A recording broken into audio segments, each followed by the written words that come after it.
And an incredible guest we have on occasion, and quite a bit actually. Tim Brando, Fox Sports college football historian and also college football truth serum, joins us on 365 Sports. Tim, this has been a fun, wonderful, and exciting season.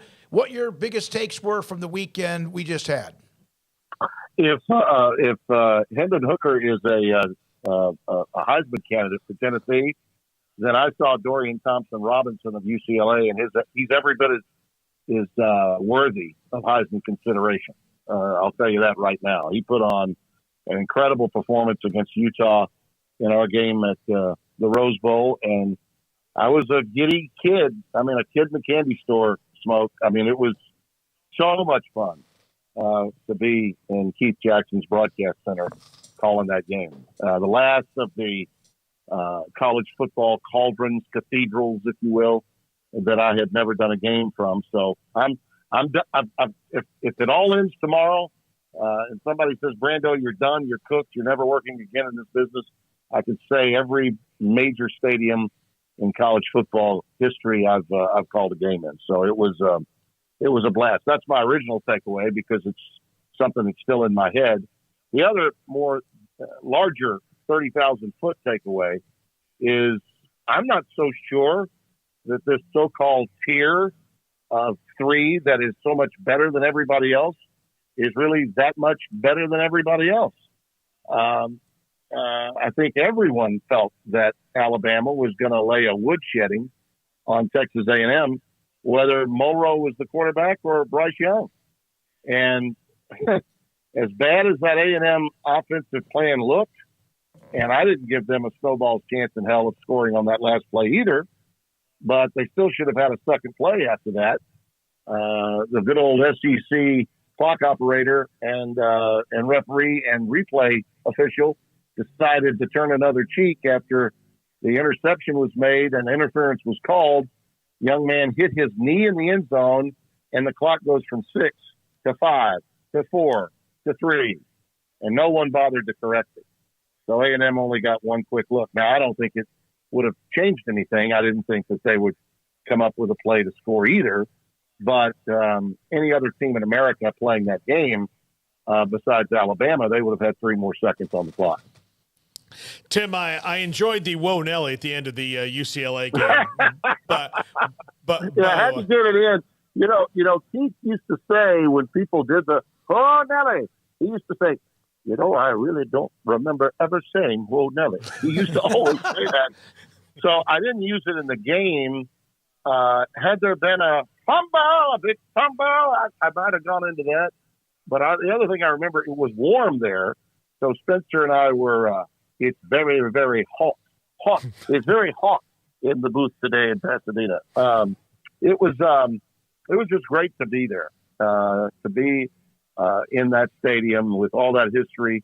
You think about all the great games played there, going back to the Four Horsemen in 25. And I didn't know this before I got the assignment, but this is the centennial year. They gave me a lapel pin with the 100th anniversary centennial year on it.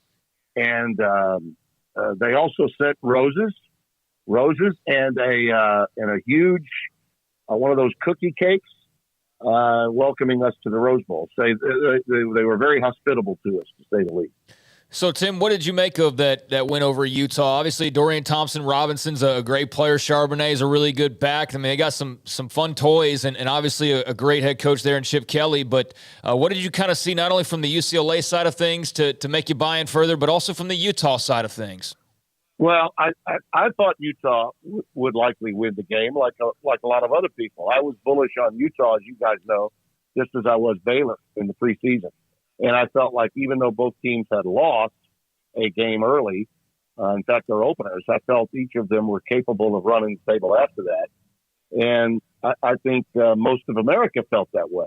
Okay. And Utah had their number. They'd won 5 in a row against UCLA. And they have a physical secondary that in the past has been able to get to DTR and also knock some of these receivers off their route running. And UCLA's really improved in that area. They've got more than just one receiver. Okay. They've got several. And as good as Charbonnet is, they've got two other really good running backs. Keegan Jones is outstanding. The transfer from Duke, Bobo, is almost unguardable. I mean, he's got the size of a tight end, but he runs incredible routes. And Kashmir Allen is outstanding. They got speed merchants all over the place. And their special teams are tremendous because Kashmir can take it to the house on any kickoff that's coming his way. So I was tremendously impressed with UCLA's arsenal. And when you give Chip Kelly that many different guys to work with, and now he's got DTR really distributing the ball very, very well. I mean, there's 5, 6 different guys had touches after the first 3 series of the game. But the defenses were both giving up a lot of yards, which you anticipated.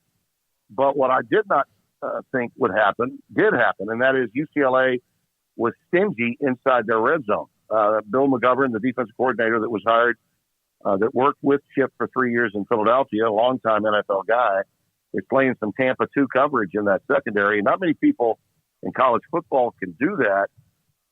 And he had a linebacker, a Mike linebacker, with an interception on a 20-yard crossing pattern. I mean, he had his best Mike linebacker that far down the field, and that flipped the game a little bit early when Utah had a chance to score. The Utes are really good. I mean, it's a typical Whittingham coach team, but they were outplayed, and I'm not going to say outmanned, but outplayed for sure in that game. And now UCLA gets a week off before they go to Eugene. And as a matter of fact, Spencer and I are on a 6-day hold. We might have that game. It depends on the baseball schedule with the playoffs. Either Jason and Brock or Spencer and I will go for that game, depending on what time the baseball is going to be. We only have 2 games on Fox on the 22nd, the other because of the baseball, and we'll do the FS1 game at night in prime time, and it's either going to be the TCU game at home on the 22nd, or it's going to be the game in Eugene with UCLA. Either way, we get a great game.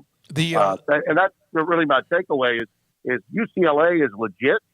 DTR should be a Heisman candidate if Hooker is at Tennessee, and TCU with Duggan. My goodness, fellas, how good did that kid look? Mm-hmm. How good did he look? And that was a legit Kansas team too that had to answer with a backup quarterback. And Dean, thankfully, he played some. But I mean, to come in and throw 4 touchdown passes when Daniels got hurt, to pull that off, man, that was an amazing weekend for college football across the board. You know, we saw Texas smoke Oklahoma, and Oklahoma's in a free fall. Iowa State's 0-3. TCU plays Oklahoma State in Fort Worth this weekend. Baylor Thursday night against West Virginia in Morgantown. Any thoughts from what you saw from any of those teams or what you see this week?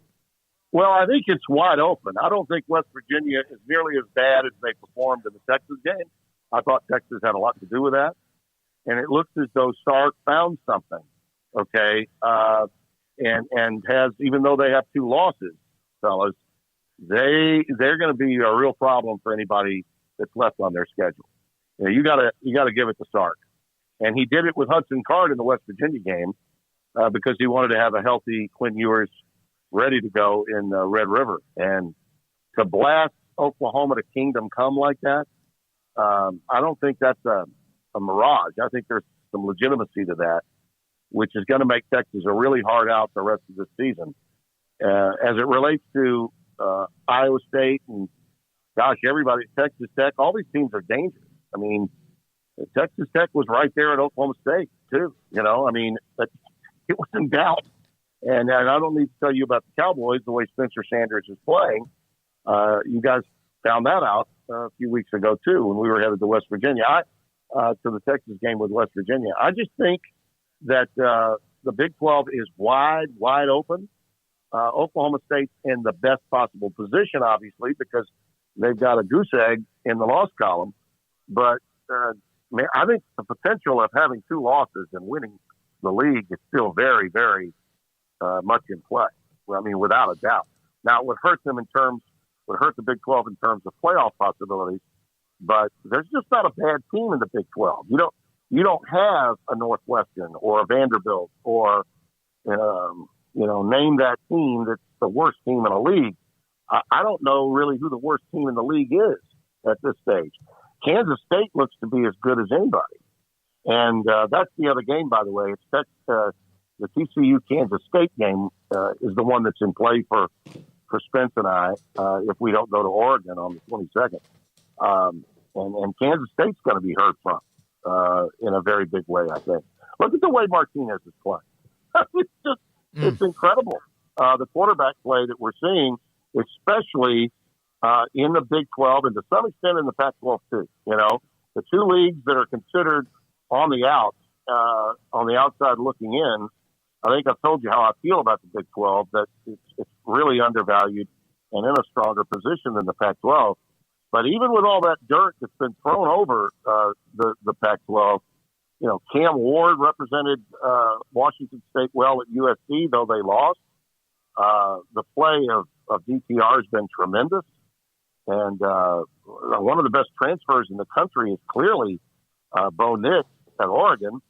My goodness, it's just been incredible to see what's transpired. I think the parity is clear. And I'm not even sure that Georgia or Alabama are that far away from any of those teams. Ohio State is number one in my poll solely because they've not played down to the level of competition they play. Neither Georgia or Alabama have consistently played at a level that you would call elite, okay? And that was even with Bryce Young, okay? Even before Bryce Young got hurt, I could make that statement. Ohio State is blowing people out and scoring virtually every time they have the ball against everybody. And even though they've not played a tough game on the road yet, it's going to be a while before they do. When they finally get Penn State, then we'll find out more. But that's the only reason I have them number one is that reason, because I'm not sure that either Alabama or Georgia are that much better than the teams that I've gotten the 4, 5, 6, and 7 holes. That parity is hitting everywhere, and it's even hitting the so-called pure playoff privilege. One of those teams, Tim, is Clemson. You and I actually talked to them about them off air. They've got Florida State this week that is a resurgent team that's lost a couple of close games in a row, but I kind of just overlooking that whole side of the ACC. Do you think that's going to get a little bit messier as we go on down through? Yeah, I do. Like you, and I feel badly for having you lose some cash on NC State. I still believe that Leary, the good news is Leary is healthy and he's going to be able to continue to play. Their defense wasn't bad in that Clemson game. It's not like Clemson rolled past them. Clemson's defense did a number on NC State offensively.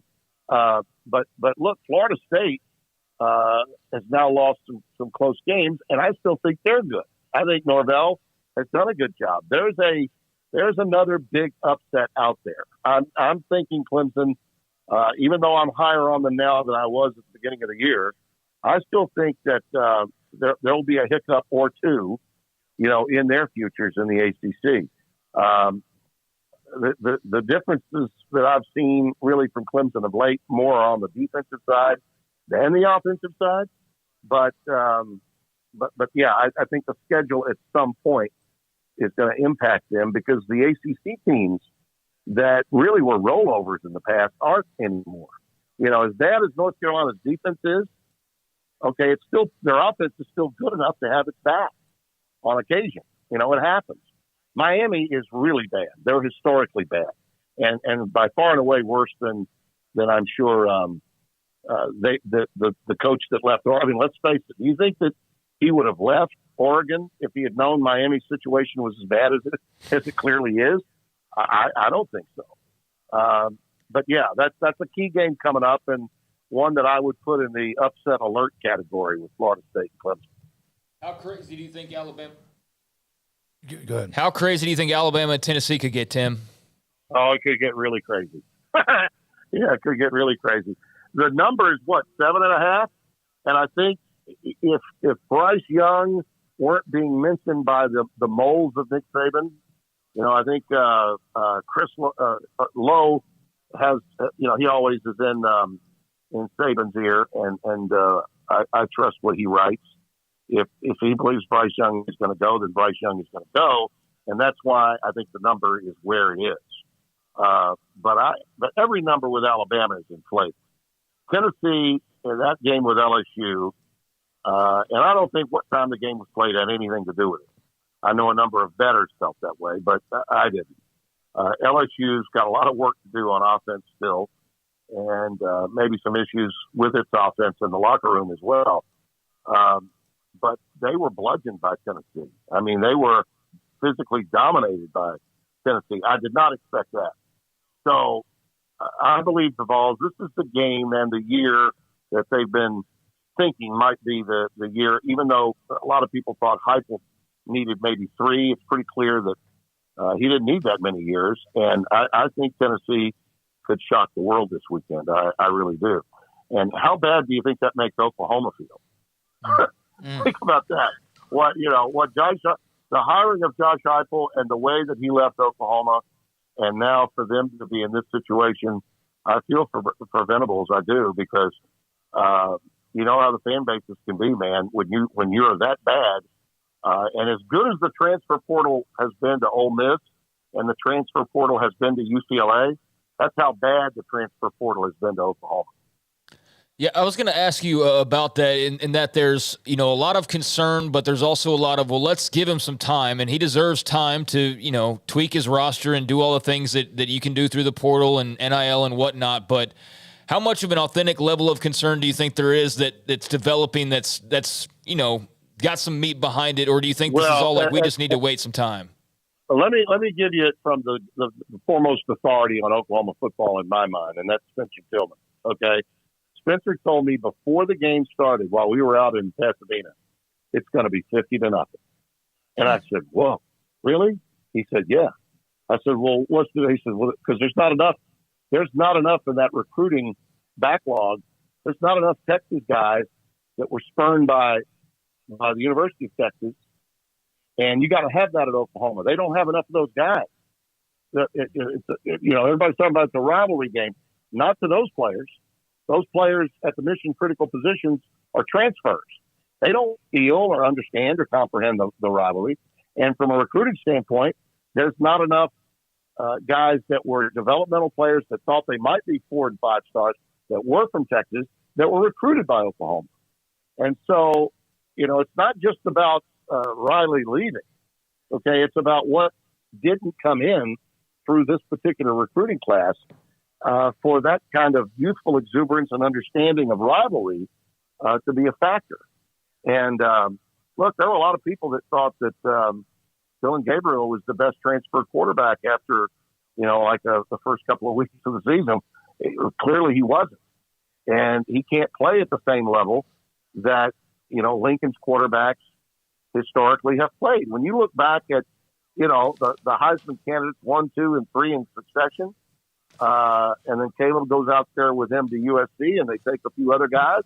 Those were big losses, and they were clearly not supplanted at OU. I tell you this, fellas, my takeaway is, even with Texas trending in the right direction and Oklahoma spiraling in the wrong direction, both of those schools would be very wise to just wait another full year before they go into the SEC. Otherwise, you could be embarrassed. Yeah, and Oklahoma was embarrassed on Saturday, and the Big 12 just moves on. Doesn't mean Texas won't be a part of a championship game. We don't know, but the Big 12. Right. What does it say, Tim, that they just keep moving on? Everyone just said, okay, we are the ones that are left along with the 4 incoming teams. We do what we do. Yeah, do what you do. And you see what happens. And much applause to my colleagues at ESPN for sending Game Day up to Lawrence. Yep. That was a great scene. And Lance Leipold and his club, I thought, acquitted itself very nicely, particularly after they lost their quarterback as early as they did. And for them to remain competitive and take that game all the way to the end in a tie game until late, it says a lot about them. I mean, it really does. And then you add the consistency and balance that Kleinman has at K-State. What's been done by Sonny Dykes is off the charts. Okay, in season 1 at TCU, and I think that Baylor is just suffering a little from getting too young too quick at certain spots, and Shapen maybe trying a little too hard on occasion. I thought that happened in the Oklahoma State game, but I still really like Blake as a quarterback, and I think Baylor's got a lot of W's left in front of them, and certainly they're not completely out of it. I mean, they aren't. Not with the way the Big 12 looks. Anybody can truly beat anybody. And you mentioned Iowa State's record. Matt Campbell has some close wins left in him. And McGuire's story at Texas Tech is it's not going to be long before they have another big win on the road. They've been close already. I thought in Stillwater they'd get boat race. They did not. So, it says a lot. And with Cincinnati doing what they're doing, with BYU doing what they're doing, and the rest of the new additions coming in, man, I think the Big 12 is looking great. I mean, great for the short and long-term future. Tim, one more question, if you don't mind. Matt Rule today, not surprisingly, fired by Carolina, did not work out. Had a great run at Temple and a great run, we know, at Baylor. You think he's back in college football next season, or does he just sit back and become an analyst or something in TV for a year? Well, with a $40 million buyout, he can just get on a yacht, if he so desires. But knowing Matt and the kind of leader and impact guy he is and the way he's wired, I can't imagine that he wouldn't say yes to whatever opportunity jumpstart his heart and his head, because that's just who Matt Rule is. As I said to some people earlier today that we're talking out of the SEC, Auburn's collecting their money now. No way does he go to Auburn. No way. Auburn is I will guarantee you he will not go to Auburn. But everybody else, I think, is in play. And who knows how many more firings will take place between now and the end of the season. Jim Leonard, who's taking over at Wisconsin, we're going to see them this week against Michigan State. And I think Barry Alvarez really wants Jim Leonard to earn that job over the next 7 weeks, and he's already had a big win to put in his hip pocket this past week. And I think that the Big Ten West is still salvageable, and Wisconsin could still make it on that side of the Big Ten Conference. But Wisconsin would line, they would be, I'm sure, in the sweepstakes for Rule. Nebraska, first and foremost, would be in line. And right now, I'd say potentially those are the two biggest of jobs that are available. But there are going to be more. You know that between now and the end of the year. So if I'm Matt, I just sit back and wait and let my representatives, and he's got a good agent, take a look at everything that's out there. I hope that he learned that he's a college guy. Not so much that he couldn't coach the NFL. I think the problems for Carolina went well beyond his office. Okay, it's the way the management of Carolina and its ownership operates. I think he comes out of this with his reputation still very much intact, although he looks like a college football statistic that didn't work out, like Saban, like Spurrier, and so many others. But I think his reputation as a college coach is still way, way up there, and he'll get whatever job that he wants. And I do think that he'll get back in, despite all of that change that he and his family will have to do whatever they want to do for the rest of their lives. I really hope so, because Matt's good for the college game. He impacts people in ways that affect them for the rest of their lives. And that kind of guy you want coaching at the college level. Tim, thank you as always. Appreciate it. Enjoy your game this weekend, and hopefully see you at a Big 12 game very soon. Thanks for your time. Yeah, I've got my fingers crossed for that K-State TCU game. We'll see. Tim Brando, Fox Sports, someone that brings it every time we have him on, whether we're talking about UCLA and the game he did there, or discussing Wisconsin or Matt Rule or the Big 12 or Auburn or whoever else in between. This is 365 Sports.